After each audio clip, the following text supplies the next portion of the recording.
फरीदुद्दीन अतर, जिन्हें अतरे निशापुर के नाम से भी जाना जाता है, एक प्रमुख फ़ारसी सूफ़ी कवि, रहस्यवादी और हाग्याग्राहक थे जिनका जीवन 12वीं और 13वीं सदी के दौरान था। उनका पूरा नाम अबू हमीद बिन अबू बकर इब्राहिम था, लेकिन वे आम तौर पर अपने उपनाम अतर से प्रसिद्ध हैं, जिसका अर्थ फ़ारसी में इत्र बेचने वाला होता है। यह नाम उनके प्रारंभिक पेशे को दर्शाता है, जिसमें वे एक परफ्यूमर या इत्र विक्रेता थे, जिसे उन्होंने अपने पिता से विरासत में प्राप्त किया था।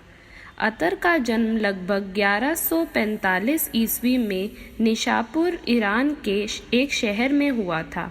यह शहर उस समय सांस्कृतिक और बौद्धिक से महत्वपूर्ण था।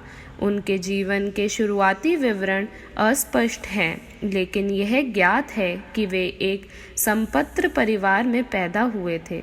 उनके पिता एक सफल परफ्यूमर थे और अतर ने अपने पिता के व्यापार को अपनाया और उसी क्षेत्र में काम किया।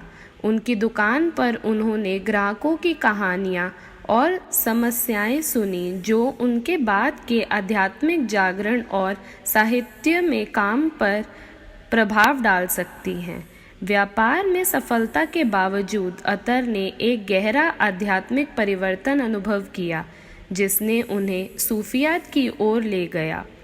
यह परिवर्तन उनके जीवन की दशा को बदलने वाला था, क्योंकि उन्होंने सूफी शिक्षाओं का अध्ययन करना शुरू किया और खुद को आध्यात्मिक ज्ञान की खोज में समर्पित कर दिया। वे कई सूफी गुरुओं के शिष्य बने और सूफी परंपरा को गहराई से समझा। अतर की कविता में दिव्य प्रेम, आत्मा की भगवान के लिए लालसा और सूफी मार्ग की आत्मनशा, फना और परमात्मा के साथ एकता, बाका के विषय प्रमुख हैं। उनकी रचनाएं सूफी धार्मिकता और नैतिकता की गहराई समझ को दर्शाती है। अतर के सबसे प्रसिद्ध काव्य बोलियों की सभा the conference of the birds है, जिसमें पक्षियों की कहानी के माध्यम से आध्यात्मिक यात्रा का वर्णन है। यह कविता आत्मा की आत्मिक उन्नति और भगवान के साथ एकता की यात्रा का प्रतीक है। पक्षी विभिन्न मानव गुणों और दोषों का प्रतिनिधित्व करते हैं और उनकी यात्रा सूफी मार्ग की शुद्धता और आध्यात्मिक उन्नति का प्रतीक है।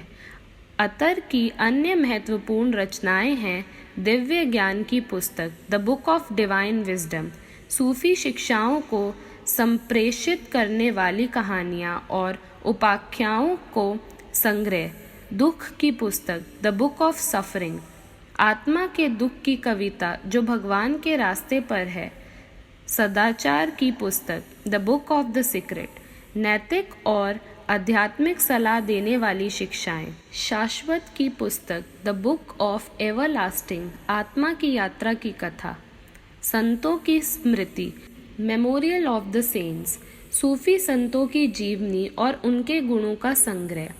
अतर का फारसी साहित्य और सूफीवाद पर गहरा प्रभाव है। उनकी कविताएं और शिक्षाएं कई कवियों, रहस्यवादियों और विद्वानों को प्रेरित कर चुकी हैं, जिनमें प्रसिद्ध फारसी कवि रूमी भी शामिल हैं। रूमी ने कहा था, अतर ने प्रेम के साथ शहरों की यात्रा की है, जबकि हम अभी भी एक गली के कोने पर हैं। यह बयान अतर के आध्यात्मिक गहराई और साहित्यिक कौशल की गहरी प्रशंसा को दर्शाता है। अतर की कविताएं उनकी भावनात्मक तीव्रता, आध्यात्मिक अंतर्दृष्टि और अलंकारित भाषा के उपयोग के लिए प्रसिद्ध है। उनकी रचनाएं आज भी पढ़ी जाती हैं और सूफीवाद, फारसी साहित्य और आध्यात्मिक कविता में उनकी भूमिका महत्वपूर्ण मानी जाती है।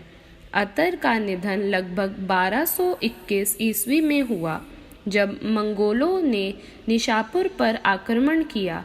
उनके निधन के विवरण स्पष्ट नहीं थे, लेकिन कुछ सूत्रों के अनुसार उन्हें मंगोल सैनिकों द्वारा मार दिया गया था। उनकी कब्र निशापुर में एक तीर्थ स्थल बन गई है और उनके काम और विरासत के प्रशंसा में लोग वहां जाते हैं। अतर की प्रभावशीलता आज भी बनी हुई है। उनकी रचनाएं विभिन्न भाषाओं में अनुवादित की गई हैं और सूफीवाद फारसी साहित्य और आध्यात्मिक कविता में उनकी महत्वपूर्ण भूमिका को मान्यता प्राप्त है।